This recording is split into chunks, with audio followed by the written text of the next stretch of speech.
It is well known that astronauts need to stay in excellent physical condition to survive the terrible space conditions. Due to muscle and bone loss, space adventurers need to exercise about 2.5 hours a day to mitigate the effects of zero gravity on their bones and muscles. But how do astronauts exercise in space without gravity? And what are the most commonly used training techniques in space? That's what I'm going to answer today. If astronauts did not exercise, it would be virtually impossible to maintain their muscle strength, just as your muscles would eventually atrophy if you spend all day sitting at a computer or had an accident that prevented you from moving around. And this is because it is complicated to stay fit in a microgravity environment. Some people have even compared being in space for long periods to being in bed for months, since our bodies are weakened when not moving. According to a recent scientific study, half of the astronauts who travel to space suffer from space adaptation syndrome during the first hours of their missions until their vestibular systems readjust to the gravity-free environment. And this is quite logical, considering that humans were not created to live in space. Another common complication suffered by astronauts is that they have trouble redistributing their body fluids. Since blood pressure does not have to fight gravity, fluids are distributed outside the veins and cells, causing the body to lose up to 22% of its plasma. That would basically be the water that carries red blood cells throughout our circulatory system.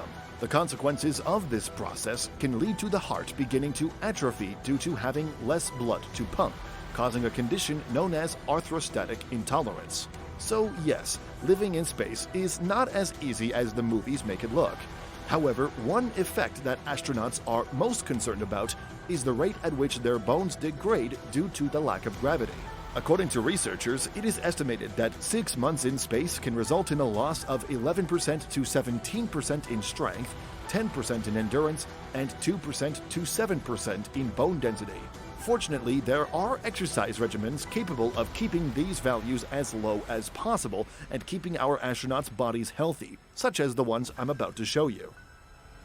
First thing you need to know about space exercise routines is that they are very similar to those we practice on Earth. Nevertheless, the lack of gravity has meant that astronauts face particular challenges, making it necessary for engineers to design equally unique solutions. This is because almost all of the exercises we do in our daily lives, such as lifting weights, running, or jumping, strengthen our bodies as we fight against gravity. And things become much more complicated without gravity, as you are about to learn. One of the most common exercises for every astronaut is running on a treadmill. According to NASA specialists, approximately 1 hour of the astronaut's 2.5-hour exercise regimen is devoted to this activity. However, the treadmill used by space travelers is quite different from the one you've probably seen in your gym, because it is anchored and equipped with a resistance system that mimics the effects of gravity. The second most commonly used exercise machine by astronauts is the space bike, which also holds an essential place in every astronaut's exercise routine. For this reason, the International Space Station crew members use a stationary bicycle with a vibration isolation system that provides them with a high and low impact cardiovascular workout. This activity helps condition their muscles, mitigate bone loss, and keep their hearts healthy. The vibration isolation cycle ergometer also reduces the impact these exercise routines have on the station's structure, making them efficient machines. To use this CVIS, astronauts simply attach their feet to the pedals and fasten a seatbelt that allows them to stay on the bike. After that, they can start pedaling in zero gravity freely. The system can also be adapted to suit the needs of each crew member, because each individual has a totally different physical capacity, just as would happen in any gym in the world. After spending an hour pedaling and running, the astronauts use the third device of great importance, ARED. Since astronauts cannot lift weights in space, the Advanced Resistance Exercise device attempts to emulate this activity through a system that causes the astronaut to pull, pump, and squat against the force of the vacuum. This is possible thanks to a group of vacuum cylinders attached to a motor flywheel, which simulates the inertia felt when lifting weights on Earth. According to specialists, this device can generate up to 600 pounds of resistance. This helps astronauts work their upper body along with all their major muscle groups through a pre-selected or chosen routine. Thanks to these devices, astronauts can stay in excellent shape and return to their original fitness quickly as soon as they return to Earth. Unfortunately, space training routines cannot stop the effects that astronauts suffer from staying in space, so they only serve to mitigate its consequences. Currently, there are 2 treadmills installed on the International Space Station. The first is the Treadmill Vibration Isolation System, located in the Zvezda service module.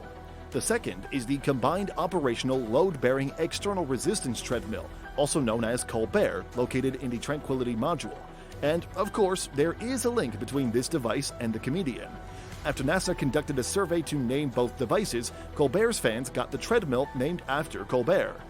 Yet that's not the only thing that makes this treadmill special. The main difference between the vibration isolation system of the treadmill and the Colbert treadmill is that the Colbert treadmill can run without power and is designed to last as long as the station. Thanks to its incredible design, the Colbert can speed up to 12.4 miles per hour, even though NASA claims that most astronauts typically work at 4 to 8 miles per hour. On the other hand, Colbert also collects data on the astronauts' workouts, which is an excellent plus for monitoring the performance of each crew member and allows scientists and experts to keep track of each individual who is part of the station.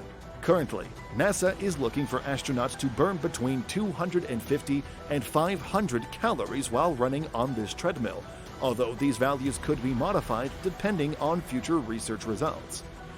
But where there's room for exercise, there's also room for fun. Recently, the International Space Station has also organized relay races, tennis, and badminton matches to keep its crew members fun and healthy. Some astronauts have even decided to go beyond their daily routines after competing in marathons in space. No matter what exercise routine you apply in space, all specialists maintain that the astronauts' health before embarking on a mission is as important as their ability to stick to their training. If astronauts were not in perfect health, they would not only not be able to survive the trip to space, but also the trip back to Earth, and their speed of recovery would also be seriously affected. For this reason, NASA places so much emphasis on astronauts staying in perfect shape, no matter where they are in the universe. And this is something we should put into practice too. Even if you don't plan to travel the galaxy, sticking to an exercise routine that allows you to work all the muscles in your body will undoubtedly improve your health and help you maintain a more joyful and energetic life. And who knows, maybe when the day comes to populate Mars, your commitment to your health will allow you to be among the first humans to inhabit another corner of the galaxy. That's all for today. If you enjoyed this video, let us know what you would like the next video to be about. I'll be reading you in the comments. And don't forget to hit the subscribe button and the notification bell for future updates. See you soon.